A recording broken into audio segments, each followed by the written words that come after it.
What is going on, everybody? Welcome back to another episode of Blitz of Books. It's glad to be back. Mike, it's been a minute. How you doing, buddy? Man, I can't complain. Glad to be back on Either Way, talking some college football. Week 4 already. And man, oh man, we've both been hotter than a $2 pistol, as George Jones used to say in country music. Can't wait to get into some winners with you here on this week 4 slate. Yeah, man, it's glad to be back. As some of you may or may not know, we posted out a college football future video, and then we posted out a week 1 video, and then me and my family moved across country to California. Been off for about 2 weeks here, trying to get things back in order, trying to get things set up, and here we are jumping right back into college football week 4. We had a pretty good week last week. Profited most of the plays that I posted. We've went 3-4 in our last 2 college football articles that we've posted for the last 2 weeks. So let's keep that run going. Mike, you've got 2 plays you like this week. I've got 2 for the show. What's your first play, my man? Yeah, my top play this week's hands down. Tulane Green Wave, baby, plus 12 and a half, minus 110. That's pretty much consensus everywhere right now. You can still get it. Some mother of all sandwich spots right here for the Ole Miss Rebels. I like Ole Miss's offense. The lane train's always going to have a good offense, but its defense is suspect, man. I saw them give up a ton of yards, ton of points last week to Arkansas. Hard fought victory. Did not cover in that one. I was actually on Arkansas. It was a nice win for me. Just noticed a lot watching that game. Ole Miss, it's going to be an over team, just because their D is so suspect, but their offense is really, really good. But man, oh man, a flat spot galore here. Barely get by Arkansas. Next week you got LSU that's on deck, but here you got this non-conference Tulane game. I mean, are they really going to be firing on all cylinders for this one? Are they really going to be like fired up to beat the Green Wave? I don't see it. Flip side, this Tulane Super Bowl, man. They get Jake Retzloff in from BYU. I was down on this Tulane team, but then they got Retzloff, but he's just been going like gangbusters. 288 rushing yards, 6 touchdowns on the ground already. And through the air, 522 yards, 2 touchdowns, 8 total TDs for Retzloff.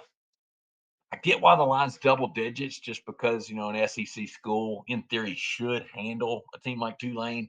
But man, oh man, I don't think they're factoring in the mega flat spot for the Rebels. I think the line should be around 8.5 or so. I'm going to take the Tulane Wave plus 12.5. We'll call it Ole Miss 34, Tulane 27. I think Ole Miss wins by 7.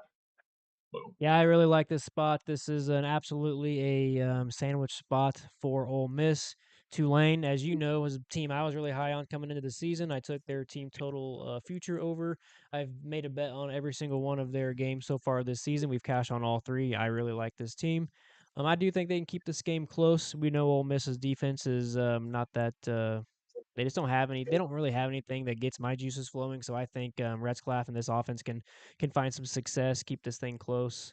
Yeah, I think this is easily like probably it's a 10-point win for Ole Miss. I can see something like a 35-25 or even maybe like a 30-20 game. I don't know if we're going to see high scoring in this affair, but we could even easily see a 40-30 matchup type of thing. But I just for some reason, I feel like we're going to get a 30-20. Ole Miss is not going to want to show their full hand yet. They've got a big game coming up, so if they've got plays left in the playbook, they're probably going to keep them stashed away. So I don't expect a ton of like explosive plays against Tulane, if that makes any sense. I do think they're going to keep all their tricks in the bag for one more game until they come up to the next matchup. So I like that look.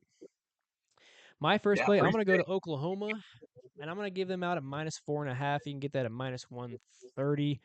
it. Oklahoma has looked sharp to open the season, starting 3-0 and playing the type of balance that can take them to the playoffs. Their offense has been very efficient behind quarterback John Mateer, who has shown big time playing ability, both throwing and running. Oklahoma's offensive line has been really steady, but I think they'll need to take a step up against this Auburn defensive front. The Sooners hold the advantage here on the defensive end, and I just think that's going to be where the game lends itself. Auburn has just yet to see a defense this stout. Auburn, who's also undefeated, has not been tested by a team yet, whereas Oklahoma has already faced Michigan. Um, Auburn impressed me in week 1, but I just don't know what to take away from that as far as who they played. They played Baylor, who has struggled on the defensive end.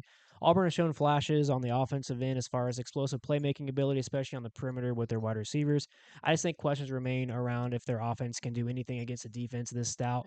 And again, Auburn's defense, they haven't seen an offense with this high of a tempo like Oklahoma. They like to air it out. They brought in the offensive coordinator from Washington State, and they're continuing what him and Mateer did at Washington State. And I think they're going to be able to put up some numbers here. Auburn's defensive line has talent that could cause issues if they can get consistent pressure. But if Oklahoma gives Mateer time to operate, if they can get out of the pocket, I think they should find success getting the ball into their territory and at least putting up 3 points more often than not. This is Auburn's first real road test in what should be a very amped up crowd and hostile environment. As long as Mateer keeps in the interceptions, which he's thrown 3 already this season. He's thrown 1 in every game, which means he's thrown 1 against Temple and 1 against Illinois State. Auburn it's probably going to turn him over here, but if Oklahoma can win the turnover battle, I think they win this game. My final thoughts on this was whoever wins the turnover battle is probably going to cover their line in this matchup. Yeah. We talked off air about this a little bit. I'm Boomer Sooner all the way. Can't stand Auburn as an Alabama fan. I have to hate him. But yes, schematically here, we know Brent Venables really good defensive coach here, and I expect him. He knows Jackson Arnold's tendencies. He was his quarterback last year at OU. He knows what makes him uncomfortable. I expect him to scheme up a lot of weird defensive looks, keep him confused a little bit, figure out how to slow down his ground game. So yeah, just schematically, I like the Sooners just on that factor alone, man. Sometimes it is just you just need one reason to play a game, and that's why I'm leaning to the Sooners. So yeah, good stuff, man. Very nice. I like it. And what's your next one? Because I know this one we're both on.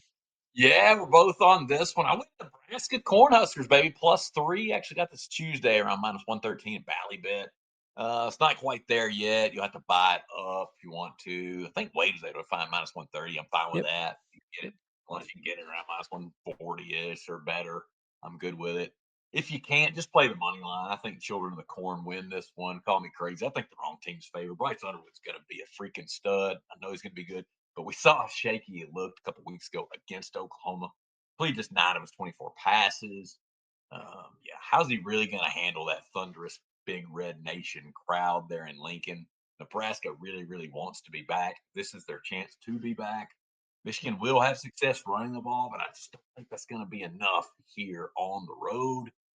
Love what I've seen so far from Nebraska QB Dylan Raiola. He's thrown 829 yards, 8 touchdowns. He's yet to throw an interception. That says growth to me. But no, he hadn't faced a tough schedule really yet. Had a nice win over Cincinnati to start the year. A couple subpar opponents since. But man, oh man, gotta love the new marriage here between Nebraska and new OC Dana Holgerson. I love his scheme. He's actually more run heavy than people think. I think that helps take the pressure off Riola. Mhm. But yeah, give me the home dog here, man. I would take the 3 if you can get it and sprinkle the money line. Either way, I think the Huskers win outright. I'm gonna say Nebraska 24, Michigan 21.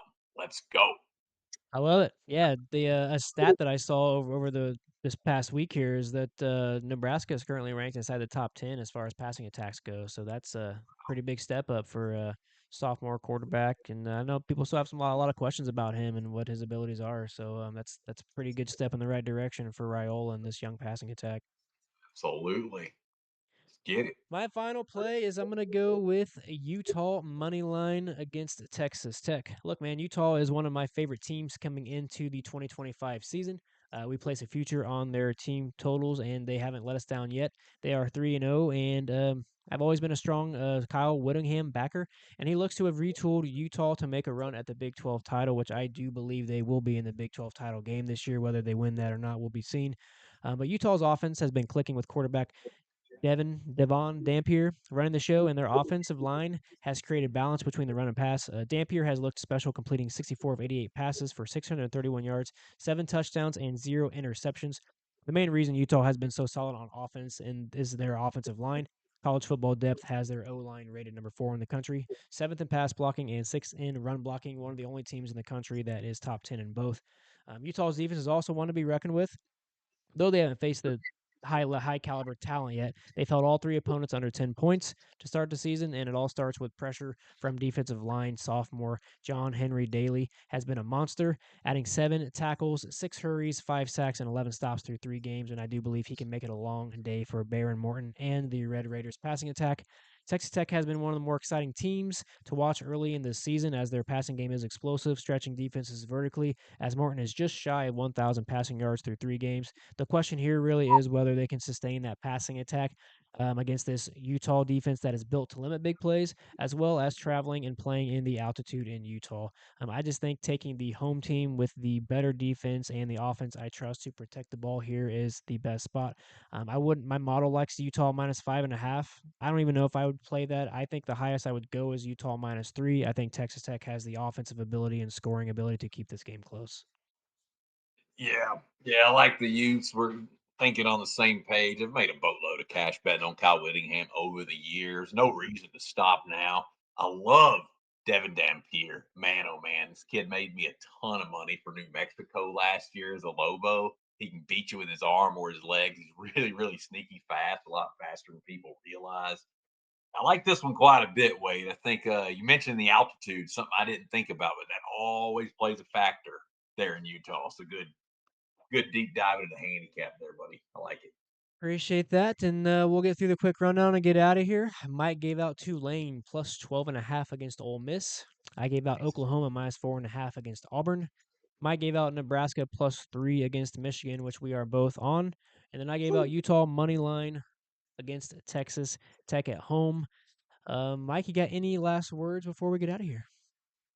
No, man, just fired up. Ready for excited weekend of college football. Appreciate y'all watching. And Wade, appreciate you having me on, brother. It's good to be back. Yeah, we will be back next week with get back to our usual schedule. We'll get a college football out for you, and then we will have an NFL for you next week as well. So without further ado, let's cash these tickets, and we'll see you guys next week. Appreciate you.